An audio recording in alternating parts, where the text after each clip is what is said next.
ಗೊಬ್ಬರವನ್ನು ಈಗ ನಮ್ಮ DAPಯಲ್ಲಿ ಮಿಶ್ರಣ ಮಾಡುತ್ತಿದ್ದೇವೆ. ಇದನ್ನು ನಿನ್ನೆ ಒಂದು ಹೊಲದಲ್ಲಿ ಮಾಡಿದ್ದೇವೆ, ಇವತ್ತು ಒಂದು ಹೊಲದಲ್ಲಿ ಮಾಡ್ತಾ ಇದ್ದೇವೆ. ಸೊ ಸಮಸ್ತ ರೈತರೆಲ್ಲರೂ ಈ ಪ್ರಾಡಕ್ಟನ್ನು ಬಳಸಿ ಸದುಪಯೋಗ ಪಡೆದುಕೊಳ್ಳಬೇಕಾಗಿ ನಮ್ಮಲ್ಲಿ ವಿನಂತಿಸಿಕೊಳ್ಳುತ್ತೇವೆ. ಸೊ ಗೋಂಬಾದ್ನ ರೈತರೆಲ್ಲರೂ ಬಳಸ್ತಾ ಇದ್ದಾರೆ.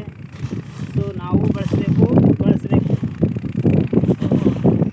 ನಾವು ಮಾಡಿದಾಗ ಮತ್ತೆ ಬೇರೆ ರೈತರು ಮಾಡಲಿಕ್ಕೆ ಸಾಧ್ಯ ಅಂತಕ್ಕಂಥ ಮಾತನ್ನು ತಿಳಿಸ್ತೇನೆ ನಾನು. ಸೊ ಪ್ರತಿಯೊಂದು ರೈತರು ಇದರ ಸದುಪಯೋಗ ಪಡೆದುಕೊಳ್ಳಬೇಕು. ಫಸ್ಟ್ DAP, ಆಮೇಲೆ ಅಗ್ರಿ ಗ್ರ್ಯಾನ್ಯುವಲ್ಸ್, ಆಮೇಲೆ ಅಕ್ವಾ ಜೆಲ್ ಅಗ್ರಿ, ಸೊ ಆಮೇಲೆ ಅಗ್ರಿ 82 ಇವು 4 ಎಲ್ಲ ಮಿಶ್ರಣ ಮಾಡಿ ಭೂಮಿಯಲ್ಲಿ ಯಂತ್ರ ಚಾಲಿತ ಟ್ರ್ಯಾಕ್ಟರ್ ಮೂಲಕ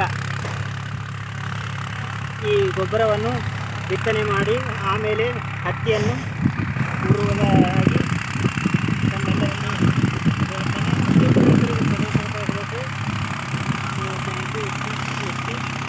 ಪ್ರತಿ ಪ್ರಾಡಕ್ಟ್ಗಳೆಲ್ಲರೂ ಬಳಸಬೇಕಂತೇಳಿ. Thank you sir.